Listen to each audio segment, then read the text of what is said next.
Hello, नमस्कार, क्या हाल है सभी के। अजीब सा दौर चल रहा है ना। कठिन भी है।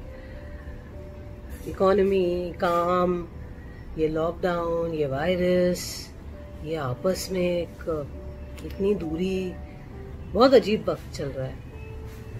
और साथ में अगर ऐसी ट्रेजेडी हो जाए, ऐसी घटना हो जाए जो आपको बिल्कुल डरा दे, जो आपको बिल्कुल अंदर से बिल्कुल खौफज़दा कर दे, तो और डिप्रेसिंग माहौल हो जाता है। मैं ऑफ कोर्स आप जानते हैं कि इसका संदर्भ सुशांत सिंह राजपूत के संदर्भ में मैं ये बात कर रही हूँ, लेकिन मैं मेंटल इलनेस और सुशांत के बारे में उन्होंने ऐसा क्यों किया, इस बारे में मैं कोई टिप्पणी नहीं देना चाहूंगी, क्योंकि मैं नहीं जानती थी कि उन्होंने ऐसा क्यों किया। इसलिए मैं उनको वो रिस्पेक्ट, वो डिग्निटी जरूर देना चाहूंगी, क्योंकि हम सब उनसे बहुत इंस्पायर्ड थे। टीवी के वो एकमात्र ऐसे शख्स थे जिन्होंने टीवी से निकलकर इतना बड़ा मकाम हासिल किया अपने लिए। ना सिर्फ बहुत उम्दा कलाकार किए, बल्कि बहुत कलाकार कह रही हूँ, उम्दा किरदार किए, बल्कि बहुत बहुत बहुत उम्दा प्रोजेक्ट्स किए। जितने उन्होंने अलग अलग प्रोजेक्ट्स किए, मेरे ख्याल से बहुत सारे टीवी एक्टर्स ख्वाब में सोचते हैं कि यार ऐसा एक प्रोजेक्ट, ये मेरा ड्रीम रोल है। उन्होंने तो कई सारे किए ऐसे,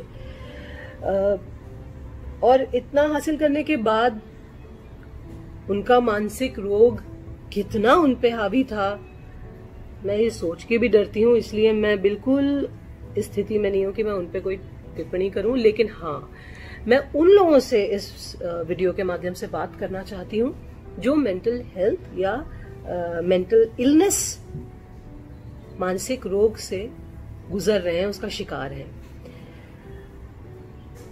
ये बहुत छोटे लेवल से स्टार्ट हो जाता है, बचपन से स्टार्ट हो जाता है। A child can be mentally ill, a child can be his mind can be corrupted. दिमाग की परतों में कई बार ऐसी मैल जम जाती है जिसे साफ नहीं किया जाता। वो जमती रहती है और फिर एक खूबसूरत, टैलेंटेड, एक स्किलफुल दिमाग को पूरा मटमैला कर देती है। मानसिक इलनेस यही होती है। बचपन में पता है, हॉस्टल में मुझे हॉस्टल में डाल दिया गया था और मेरा बचपन पूरा हॉस्टल में बीता है। लड़कियां रैगिंग करती थी, रात को उठा के बोलती थी, go get us something to eat, beg borrow और स्टील। तब मन करता था जान दे दूं। घर से बहुत प्रेशर आता था कि नंबर लाओ, पढ़ाई करो, वरना जिंदगी में कुछ नहीं होगा, फेलियर हो जाओगे। रिलेटिव्स, ये वो लोगों से कंपैरिजन होता था कि उसको देखो, शर्मा जी के बेटे को देखो, फलाने को देखो, तुम ऐसे हो। मन करता था जान दे दूं। अभी मैं देख रही हूँ कि हर कोई आपस में लड़ रहा है। एक तो कुछ भी होता है यहाँ हमारे देश में, या अच्छी चीज होती है तो लोग आपस में लड़ने लगते हैं। कोई दुर्घटना होती है, कोई ट्रेजेडी होती है तो लोग आपस में एक ब्लेम गेम करके जो चला गया है उसके साथ खड़े हो जाते हैं। लेकिन जो लोग हैं, जो गुहार लगा रहे हैं या जो बात कर रहे हैं, अपनी बात कहना चाहते हैं, उसको खूब ट्रैश करते हैं, लड़ते हैं, हेट, ब्लेम, ये सब शुरू हो जाता है। और हर चीज हमारे देश में पॉलिटिकल हो जाती है। कुछ भी हो, किसी के घर में कोई खाना बने तो उसका भी श्रेय या उसका दिस थिंग पॉलिटिक्स हो जाता है। और मैं ये कहना चाहती हूं कि जब एक सेलिब्रिटी, जब एक इतना इंस्पायरिंग, इतना चार्मिंग, इतना खूबसूरत इंसान जब विवश होके, अपने मानसिक रोग से विवश होके, या जो भी रीजन हो उससे विवश होके अपने प्राण हर लेता है, तो एक अजीब सी लहर, एक संदेश जो जाता है वो बहुत घातक होता है उन लोगों के लिए जो शायद एज पे हैं, जो इतने परेशान हैं, जो बिल्कुल सुसाइड की एज पे हैं। उनके लिए ट्रिगर बन जाता है ये, क्योंकि लोगों को लगता है कि अच्छा, इतने महान इंसान ने ये किया तो हम भी कर सकते हैं। ये इस बात से मैं बहुत भयभीत हूं, क्योंकि मैं जानती हूं कि कितनी बार जीवन में मुझे ये ख्याल आया है कि नहीं यार, नहीं बस। आप बड़ी बड़ी फिल्मों की बातें कर रहे हैं कि वहां पॉलिटिक्स होती है, और आपको पता है छोटे छोटे सीरियल्स में कितनी पॉलिटिक्स होती है। जब मैंने अपने करियर की शुरुआत की थी, मैं बम्बई आई थी, मेरा सिलेक्शन हुआ था, ऑडिशंस दे के सिलेक्ट हुई थी। और मैं बिल्कुल, देखिए मैं किसी का नाम नहीं लूंगी, क्योंकि मैं सिर्फ आपको बता रही हूँ कि मेंटली कैसा इंसान को फील होता है। मैं किसी को पुट डाउन करने के लिए मैं ये वीडियो नहीं बना रही हूँ। जब मैंने अपने शुरुआती कुछ सीरियल्स में एंट्री की थी, तो ऑब्वियसली मैं लीड नहीं प्ले कर रही थी, मैं अलग अलग कैरेक्टर्स कर रही थी। और आपको पता है, एक सीरियल की हीरोइन अपने आप को रानी समझती है, और वहां एक ग्रुपिज्म होता है और एक हायरार्की, मेरे मुंह पे बोला गया है कि देयर इज अ हायरार्की। तो तरह तरह के लोग हैं दुनिया में। आप दुनिया को कितना बदलने जाएंगे और कितना लड़ेंगे और ब्लेम गेम डालेंगे। जो भी हो रहा है, जो भी हम देख रहे हैं, जितनी ट्रेजेडी, जितना भी दुख है, उससे हम सिर्फ ये सीख ले सकते हैं कि हम सबसे पहली बात एक अच्छे इंसान बने, स्ट्रांग बने, हम कोई पॉलिटिक्स ना करें। प्लस हम ये याद रखें कि कोई रात के 3 बजे आपका फोन नहीं उठाएगा दोस्त। सच्चाई तो ये बहुत खुशकिस्मत हो गए कि कोई बिल्कुल जग के उठा ले और बात कर ले आपसे। मैंने एक फिल्म की थी ऑपोजिट जॉन अब्राहम, यूटीवी की फिल्म थी, यूटीवी के ही पार्टनर देवेन खोटे जी ने उसको डायरेक्ट किया था, और वो फिल्म रिलीज नहीं हुई। ऐसे और 2-3 प्रोजेक्ट्स हैं फिल्मों में जो किए मैंने, और वो रिलीज नहीं हुए। तब भी ये लगता था कि यार ये क्या हो गया। ऐसी स्थिति में जब आप इर्द गिर्द देखते हैं कि अरे इसने इतना काम कर लिया, उसने ये कर लिया, तो आपको अपने में ही दोष दिखाई देता है, और फिर ये लगता है कि यार this is not working, that is not working. लेकिन मैं ये कहना चाह रही हूं कि ये एक जीवन जो है ना, बस ये एक जीवन, यही सबसे बहुमूल्य है। लोगों की पॉलिटिक्स, काम मिलना ना मिलना, आपका आज सक्सेसफुल होना, कल लोगों का ये पूछना कि भाई हम नहीं जानते आपको, वो आपकी पहचान नहीं है। आप अगर पढ़ाई में कमजोर हैं, आप उससे बुरे इंसान नहीं हो जाते। आपकी पहचान आपके नंबरों से, या आपके नंबर ऑफ मतलब एग्जाम में कितने नंबर मिल रहे हैं, या आपके सोशल मीडिया पे कितने नंबर हैं, फॉलोअर्स हैं, या आपकी फिल्मों ने कितने नंबर कमाए, या आपके टेलीविजन की टीआरपी में कितने नंबर आए, उससे आपकी वर्थ नहीं है।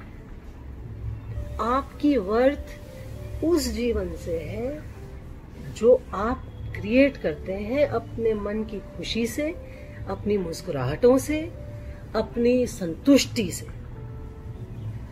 So all I'm trying to tell everyone here is that please love yourself, क्योंकि कोई मसीहा किसी को बचाने नहीं आता।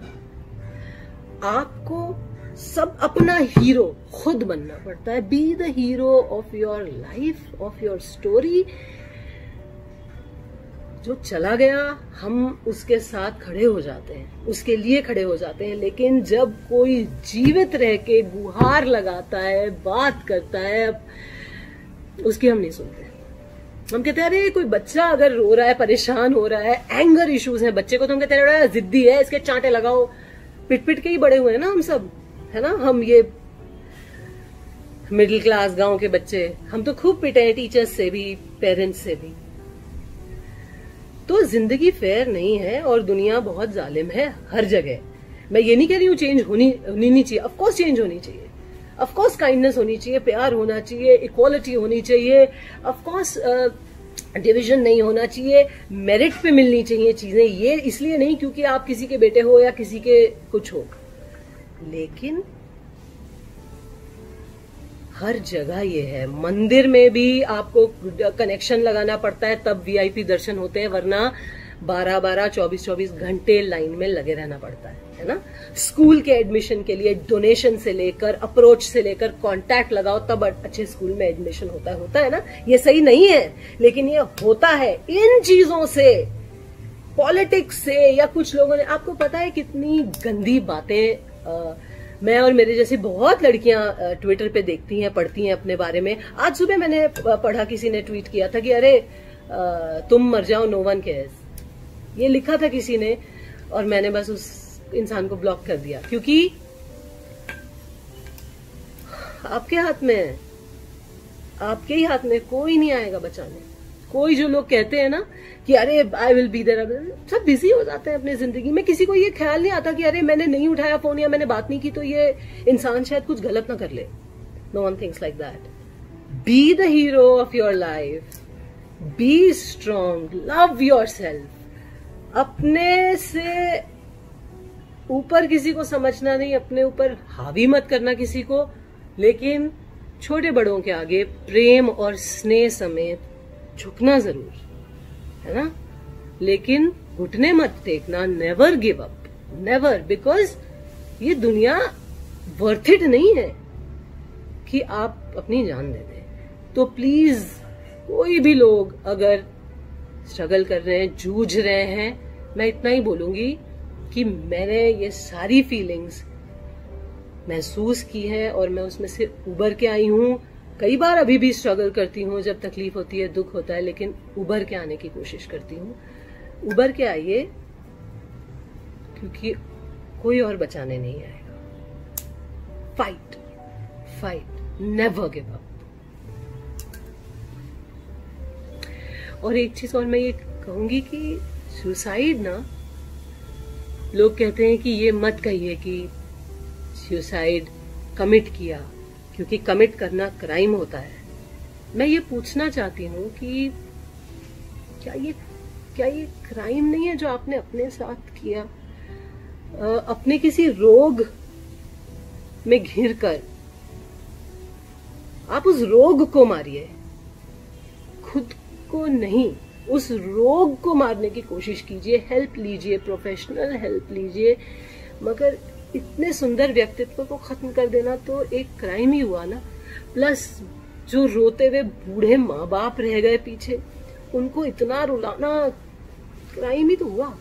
या जो भाई बहन, जो कभी उनका जीवन नॉर्मल नहीं होगा, वो रोज एक डर से उठेंगे कि यार हम में कोई कमी, वो अपने से पूछेंगे कि हम में कमी थी, जो हमारा प्रियजन,